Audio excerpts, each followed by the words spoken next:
Imagine two universities. One obsesses over detecting AI use, treating it like a crime. The other teaches students to use AI responsibly and ethically. Which one is preparing students for the future? The answer is clear. The World Economic Forum says AI skills are more important than job experience. Companies are looking for candidates who can work with AI, not just those with a degree. But just using AI isn't enough. Research shows that without proper guidance, it can actually hurt critical thinking. This is why a detection-first mindset doesn't work. The old AI detectors are unreliable, creating suspicion and penalizing students unfairly.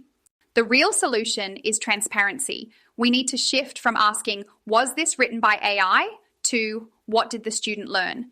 This is where tools like Trinker's DocuMark come in. It documents how students use AI so faculty can see their thought process and ensure they are the ones doing the actual learning. By using tools that promote transparency, universities can prepare students for an AI-driven world without sacrificing academic integrity. Email us at connect@trinker.ai and join the educational leaders already reshaping tomorrow.